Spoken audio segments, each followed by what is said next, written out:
ٹھنڈی سانس. ایک ایکسیڈنٹ میں میری ٹانگ ٹوٹ گئی. اس نے فکرمندی سے چمچ نیچے رکھا. رائٹ یا لیفٹ؟ کیا؟ رائٹ ٹانگ ٹوٹی یا لیفٹ؟ رائٹ. وہ سنبھل کے مسکرایا. بس اس کے بعد سے بائکس کو ہاتھ نہیں لگایا، حالانکہ وہ آج بھی میرے گیراج میں کھڑی ہیں. سفید میز پوش پہ رکھا اس کا فون ایک دم زوں زوں کرنے لگا. ماحول کا سارا فسو ٹوٹ گیا. بیربل نے نظر جھکا کے دیکھا. فیضی خانم کالنگ. اس نے پاور بٹن کو 2 دفعہ دبایا. کال کٹ گئی اور فون خاموش ہو گیا. ویکنڈ پہ بھی میری سیکرٹری چینج نہیں لینے دیتی. وہ پھر سے مسکرا کے اس کی طرف متوجہ ہوا. لڑکی نے مسکرا کے سر جھٹکا. تمہارے جیسے آدمی کے یہی مسئلے ہوتے ہیں. تم اپنے بارے میں بتاؤ. تم یہاں. فون پھر سے وائبریٹ کرنے لگا. اس نے ضبط سے پہلو بدلا. Excuse me. پھر موبائل کان سے لگاتے ہوئے ساتھ ہی بولا. فیضی خانم، میری آج کی ساری میٹنگز کینسل کر دیں. میں بہت اہم ڈنر پہ ہوں. مسکرا کے اسے دیکھا. وہ بھی پلکیں جھپکا کے مسکرائی. اور اب آپ مجھے تنگ نہیں. الفاظ اس کے لبوں میں رہ گئے. دوسری طرف سے کچھ کہا جا رہا تھا. واٹ؟ کیا ہوا ماہر کو؟ اس کی رنگت پک ہوئی. وہ دبا دبا سا چلایا. کہاں ہے وہ؟ رک کے سنا. ہاں میں پہنچ رہا ہوں. تیزی سے فون رکھا اور جلدی جلدی والیٹ کھولنے لگا. لڑکی نے تشویش سے اسے دیکھا. ماہر کون؟ میرا بڑا بھائی. اس نے چند نوٹ نکال کے میز پہ رکھے. اس کے ہاتھ کپ کپ آ رہے تھے. بھائی؟ سارا شہر چھن سے ٹوٹا. تم نے کہا تم اکلوتے ہو؟ اس کے ماتھے پہ بل بڑے. بیربل نوٹ رکھتے ہوئے اٹھا اور کچھ کہے سنے بغیر تیزی سے باہر کی طرف لپکا. بیربل، تم مجھے یہاں چھوڑ کے نہیں جا سکتے. بیربل. وہ اپنی جگہ پہ کھڑی دبی آواز میں غررائی تھی، لیکن وہ دوڑتے قدموں سے باہر جا رہا تھا. ارد گرد کے لوگ مڑ مڑ کے دیکھنے لگے تھے. وہ بگڑے تاثرات کے ساتھ واپس بیٹھی. سفید اور نیلی پلیٹ میں بچا ہوا ڈیزرٹ اس کو دیکھ کے مسکرا رہا تھا. یہ ایک چھوٹے سے اپارٹمنٹ کا ٹیرس تھا. یہاں سے ہمسایہ اپارٹمنٹ بلڈنگز کی چھتیں صاف دکھائی دیتی تھی. ٹیرس پہ ایک سادہ سا جھولا رکھا تھا جس کی لکڑی پہ فیری لائٹس لگی تھی. جھولے پہ آرام دہ کشن رکھے تھے اور سامنے میز پہ لیپ ٹاپ اسکرین پہ نیٹ فلکس کا سرخ این رکا ہوا نظر آ رہا تھا. ساتھ ہی کیریمل پاپ کارن کا بھرا ہوا پیالہ دھرا تھا جن سے خوشبو اٹھ رہی تھی. ٹیرس پہ بنا یہ چھوٹا مگر آرام دہ سا سیٹ اپ ویکنڈ کا اعلان کر رہا تھا. دفتن اندرونی دروازے سے شبنم آتی دکھائی دی. پیروں میں کپڑے کے چپل پہنے، بالوں کو تولیے کی پگڑی سے لپیٹے، وہ نائٹ سوٹ میں ملبوس تھی. ایک فخریہ نظر اس نے اپنے جگمگاتے ہوئے جھولے پہ ڈالی اور پھر سر اٹھا کے سیاہ آسمان کو دیکھا جہاں چند تارے دکھائی دے رہے تھے. سارا ہفتہ مجھے اس رات کا انتظار رہتا ہے. بلاخر آج مجھے ماہر بے نامی بلا تنگ نہیں کرے گی. وہ لاہور جا رہا تھا اور ویسے بھی وہ ویکنڈ پر اس کو کم ہی تنگ کرتا تھا. وہ مسکرا کے جھولے پہ یوں بیٹھی کہ کشن میں دھنس سی گئی اور پیر میز پہ رکھ لیے. پھر لیپ ٹاپ گود میں رکھا اور ایئر فونز کانوں میں گھسائی. 2.5 گھنٹے کی کیس دیکھنے کے لیے پاپ کارن بناتی ہوں اور وہ 2.5 منٹ میں ختم ہو جاتے ہیں. لیکن خیر. اس نے سر جھٹکا اور خوب سیٹ ہو کے بیٹھنے کے بعد اسکرین آن کی. جہاں سے سلسلہ پچھلے ویکنڈ پہ ٹوٹا تھا وہاں سے جوڑا. ٹرن. فون ایک دم چیخا تو ہاتھ سے پاپ کارن کے ٹکڑے دور جا گرے. شبنم نے بدمزہ ہو کے موبائل اٹھایا. بیربل کالنگ.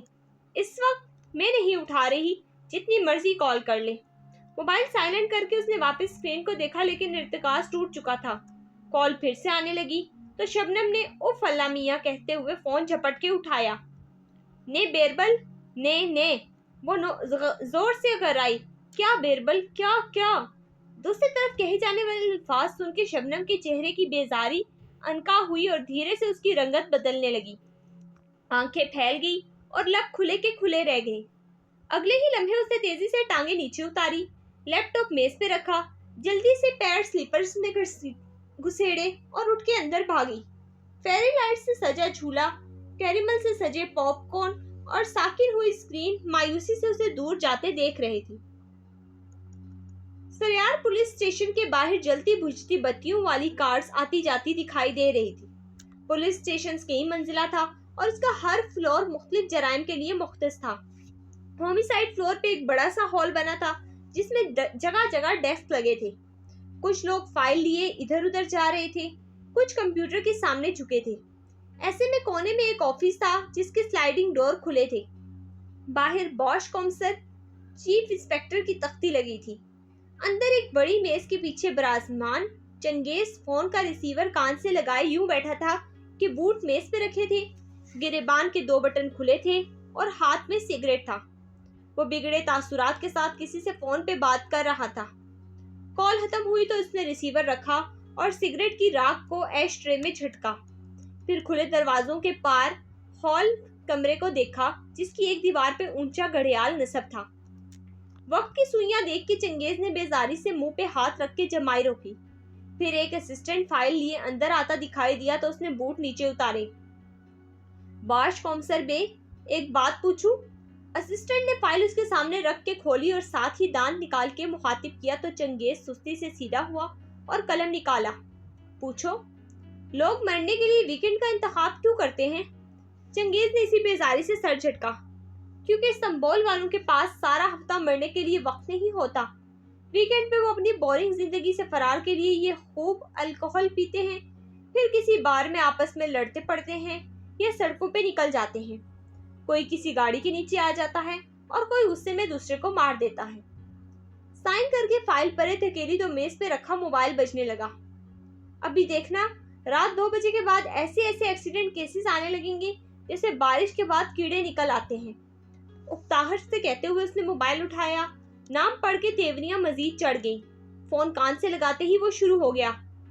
بیربل, میں تمہیں آخری دفعہ بتا رہا ہوں, میں تمہارے لیے کسی لڑکی کا بیک گراؤنڈ چیک نہیں کروا رہا. ہر ہفتے تم نئی لڑکی کا نام دے دیتے ہو. میں اگلے الفاظ سن کے اس کی بولتی زبان رک گئی. وہ ایک دم اٹھ کھڑا ہوا. کون سا ہسپتال؟ میں آ رہا ہوں. چابی اور جیکٹ اٹھائی وہ تیزی سے میز کے پیچھے سے نکلا. سگریٹ نیچے گر گئی. اگلے ہی لمحے اس کا بوٹ سگریٹ کے ٹکڑے کو روند کے آگے بڑھ گیا. کیا ہوا کمسار بے؟ اسسٹنٹ نے پیچھے سے پکارا. میرے دوست کا ایکسیڈنٹ ہو گیا ہے, میں وہیں جا رہا ہوں, تم لوگ پیچھے سے سنبھال لینا. آواز لگاتا وہ دوڑتے قدموں سے لفٹ کی طرف جا رہا تھا. ڈیسک پہ کام کرتے ایک آفیسر نے مڑ کے اسے دیکھا, پھر افسوس سے سر دائیں بائیں ہلایا. Weekend night. ساتھ بیٹھی لڑکی نے بھی چت کی آواز کے ساتھ چانے مڑے سر واپس گھوم گئے اور سب اپنے اپنے کاموں میں مصروف ہو گئے. سیلون کے اس فیشل روم کی چھت تیز سفید بتیوں سے روشن تھی. سفید بیڈ پہ زارینہ لمبی لیٹی تھی. اس نے سیلون کا گاؤن پہنا ہوا تھا اور ماتھے پہ مخملی بینڈ چڑھا کے بالوں کو چہرے پہ آنے سے روک رکھا تھا. دونوں دائیں بائیں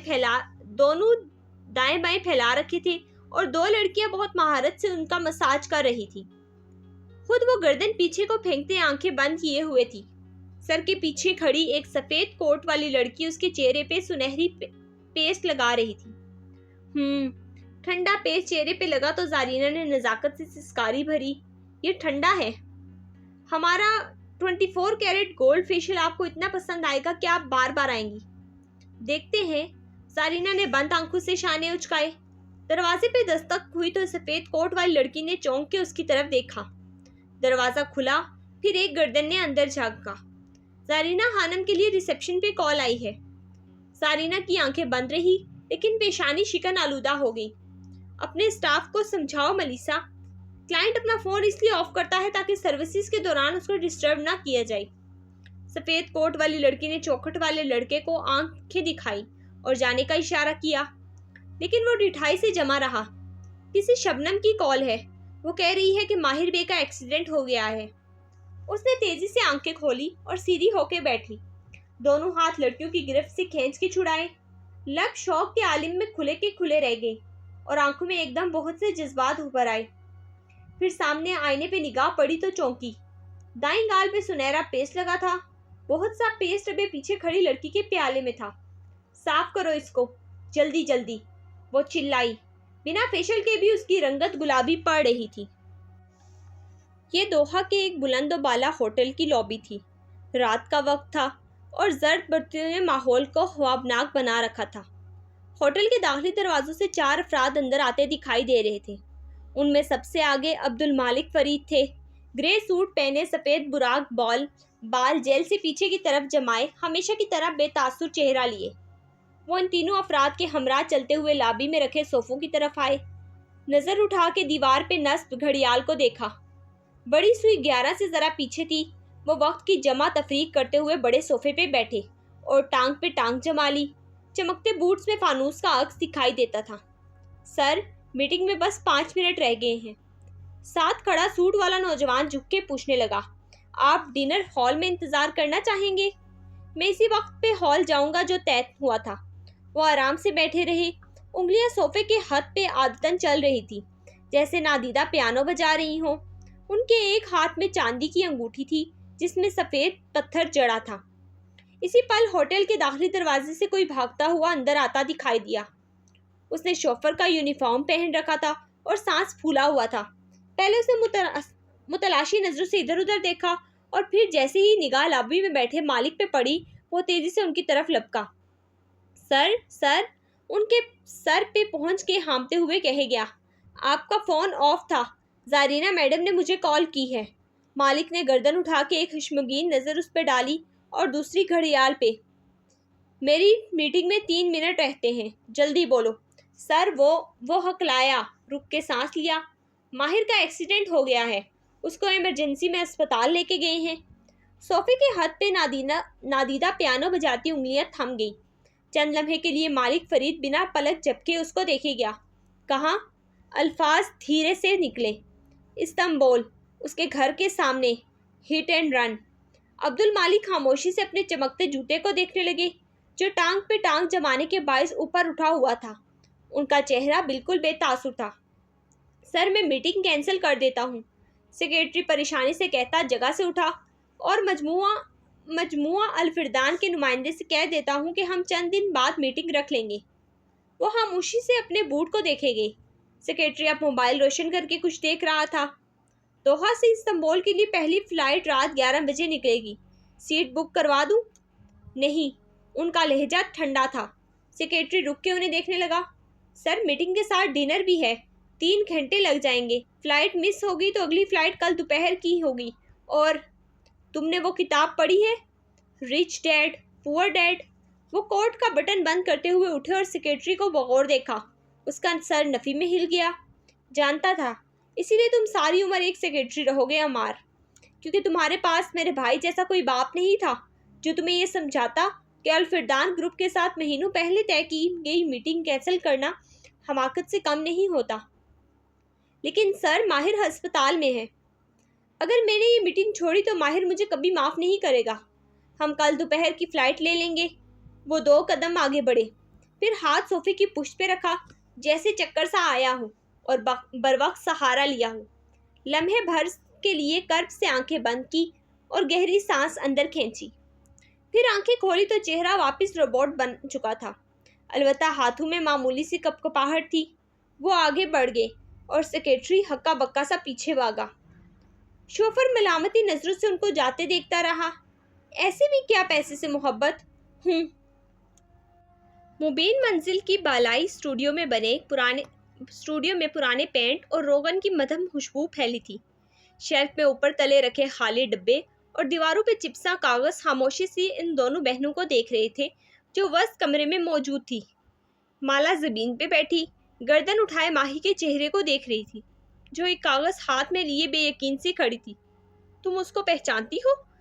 ماہی نے سفید بالوں والے آدمی کے چہرے سے نظر ہٹا کے مالا کو دیکھا۔ 100%۔ تمہیں نہیں یاد؟ نہیں، کون ہے یہ؟ وہ تیزی سے اٹھی یہاں تک کہ وہ اس کے برابر کھڑی ہو گئی اور بے چین نظروں سے اس کا چہرہ ٹٹولا۔ یہ شکور ہے، ہمارے اسکول کا چپڑاسی۔ واٹ؟ ناممکن۔ وہ بدک کے پیچھے ہٹی، پھر تیزی سے کاغذ کھینچا اور غور سے اسکیچ کو دیکھا۔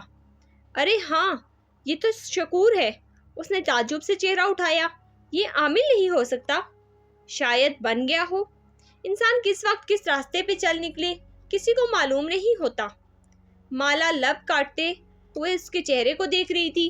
ذہن کے پردے پہ ایک دم بہت سے پرانے دن لہرانے لگے، وہ سارے دن جو یادداشت کے صندوق میں محفوظ کر کے ایسے پکے تالے لگائے تھے کہ کبھی کھل نہ سکے، اور اب ایک زوردار آواز کے ساتھ پہلا تالا چٹخا تھا۔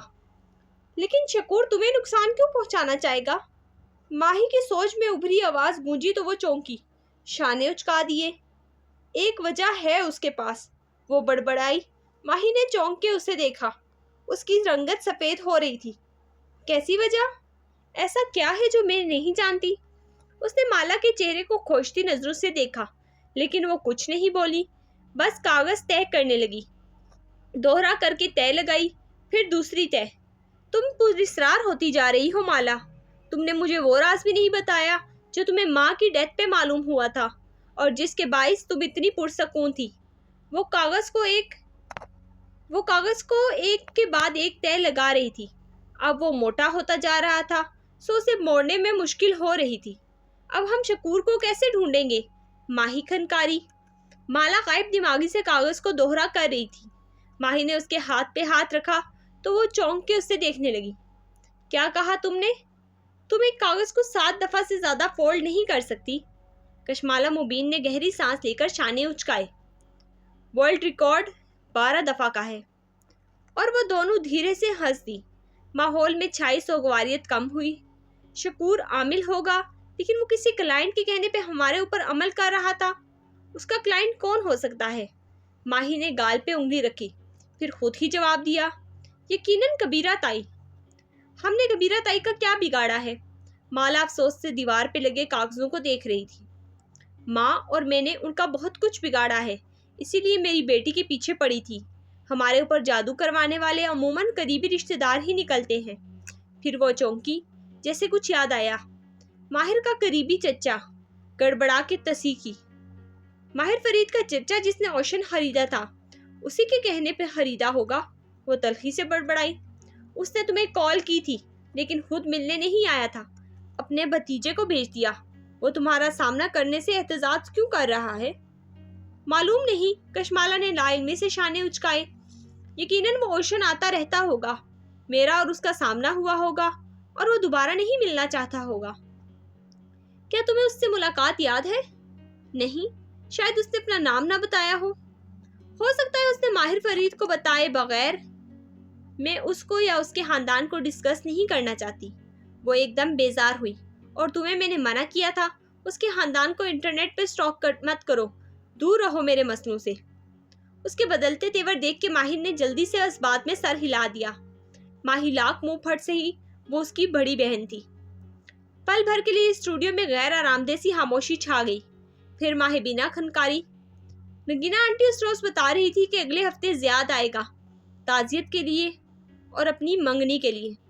معلوم ہے تمہاری بھی اس سے ملاقات ہو جائے گی۔ مالا پلٹ کے طے شدہ کاغذ کو ایک فولڈ میں ڈالنے لگی۔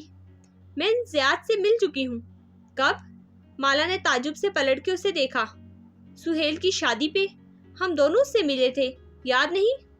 تب میں اوشن کی مینیجر تھی، میرا دماغ کام میں اتنا مصروف ہوتا کہ یاداشتیں نہیں بنتی تھی۔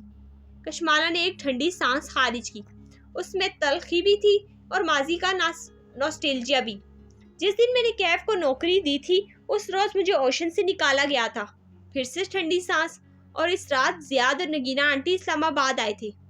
کچھ یاد کر کے وہ مسکرائی۔ اور وہ براؤنیز لائے تھے، مومانی نے میرا حصہ نکال کے اوپر بھجوایا تھا۔ ایک منظر ذہن کے پردے پہ لہرایا۔ گیلے ٹیرس پہ کھڑی براؤنی کھاتی لڑکی اور نیچے پورچ میں کھڑا زیاد سلطان جس نے سر اٹھا کے اوپر دیکھا تھا۔ کیا تم اس کی منگنی پہ افسردہ ہو؟ ماہی نے غور سے اس کی مسکراہٹ کو موہم ہوتے دیکھا۔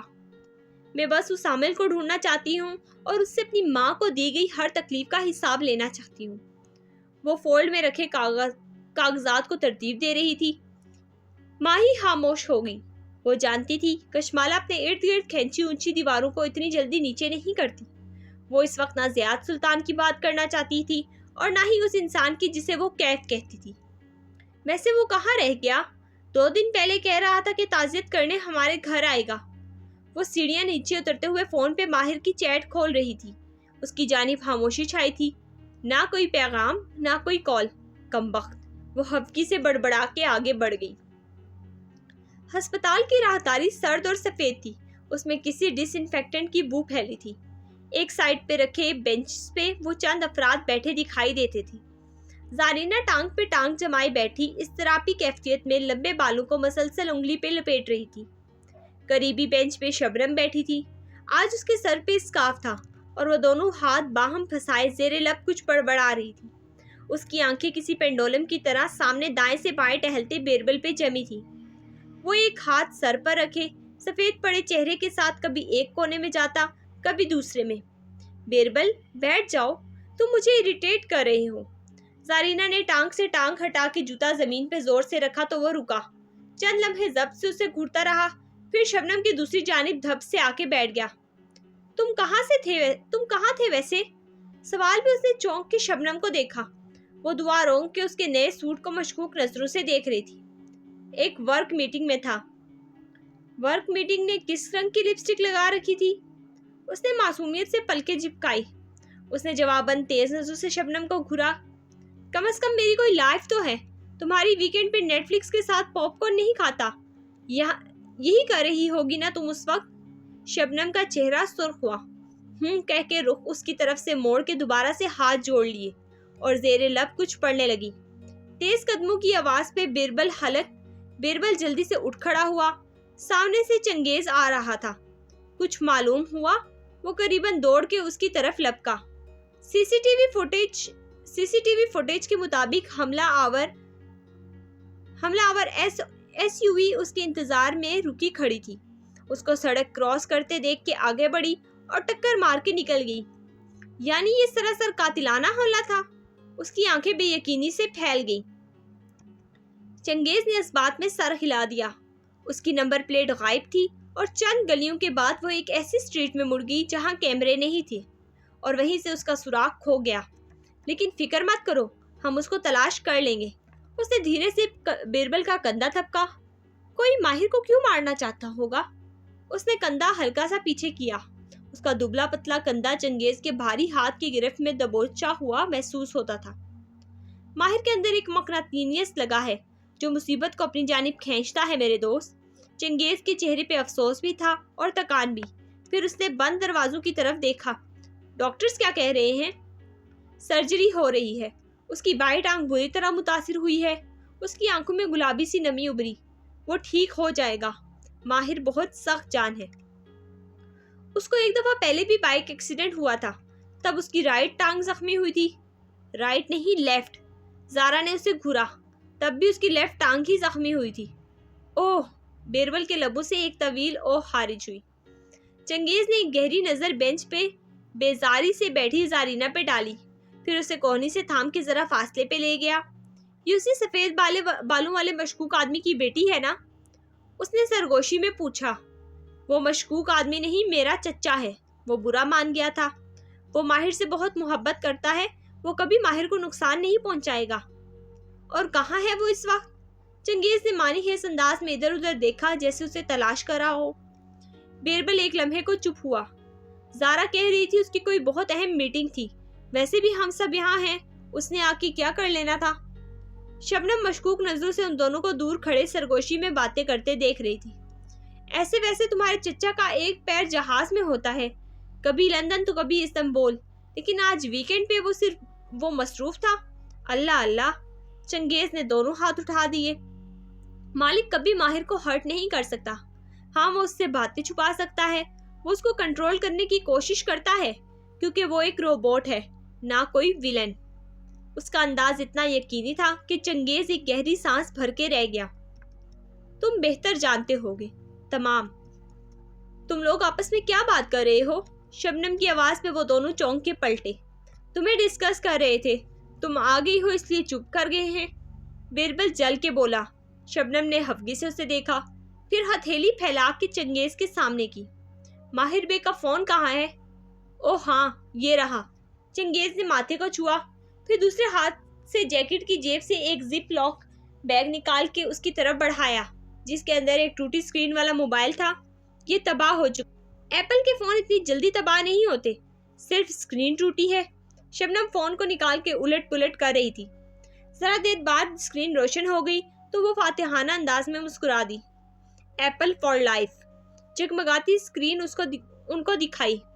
کیا کسی کو ماہر کا پاسورڈ معلوم ہے؟ نہیں، لیکن اس کی کیا ضرورت ہے؟ ہم سب قریبی لوگوں کو اطلاع کر چکے ہیں۔ اور وہ باغبان کی بیٹی؟ بیربل جہاں تھا وہیں رہ گیا۔ اسے تو وہ بھول ہی گیا تھا۔ تمہیں اسے بتانا چاہیے، چنگیز تیزی سے بولا۔ وہ یقیناً آ جائے گی اور شاید دونوں کے سارے مسئلے حل ہو جائیں۔ لیکن میرے پاس اس کا نمبر نہیں ہے، میں اسے کیسے اطلاع کروں؟ پھر کچھ سوچ کے اس نے نفی میں سر ہلا دیا۔ میرا نہیں خیال وہ ماہر کے لیے اتنی دور استنبول آنا چاہے گی۔ تم استنبول جانا چاہتی ہو؟ مالا کمرے میں آئی تو خالی بیڈ اس کا منتظر تھا۔ چادر بے شکن تھی اور دوائیاں سائڈ ٹیبل سے ہٹا دی گئی تھی۔ وہ چپ چاپ بیڈ کے کنارے پہ بیٹھی اور چادر پہ ہاتھ پھیرا۔ ماں کے ہوتے ہوئے اس کمرے میں کچھ مختلف سا تھا۔ موہت چوکھٹ میں آ کھڑا ہوا۔ وہ بھی وہی دیکھ رہا تھا جو اس کی نظروں میں تھا۔ وہ ماں کی رونق تھی۔ بڑوں کی اپنی رونق ہوتی ہے۔ وہ سر جھکائے انگلیاں چادر پہ پھیرتے ہوئے کچھ محسوس کر رہی تھی۔ ہر کونے سے ان کی آواز آتی ہے۔ کمرے کا دروازہ کھولتی ہوں تو لگتا ہے وہ سامنے بیڈ پہ بیٹھی ہوں گی، ٹانگیں نیچے لٹکائے، گود میں دواؤں کا باکس رکھے، سر جھکائے الجھی سی کچھ تلاش کر رہی ہوں گی۔ ہم اپنی ماؤں کو ہمیشہ کاموں میں پھنسا الجھا سا ہی دیکھتے ہیں۔ جب ان کی خدمت کروانے کی عمر آتی ہے تو وہ چلی جاتی ہیں۔ وہ چوکھٹ سے سر ٹکائے اداس نظر آ رہا تھا۔ کھڑکی کے باہر پھیلی تاریک رات ان کو اسی اداسی سے دیکھ رہی تھی۔ کیسے نکلیں گے ہم اس فیس سے؟ مالا نے پر امید نظروں سے اسے دیکھا۔ کمرے کی سیٹنگ بدل دو۔ پھر وہ کھنکارا، جیسے ہمت مجتمع کی ہو۔ تم استنبول جانا چاہتی ہو؟ مالا نے چونک کے اسے دیکھا، آنکھیں چھمبے سے اکٹھی ہوئی۔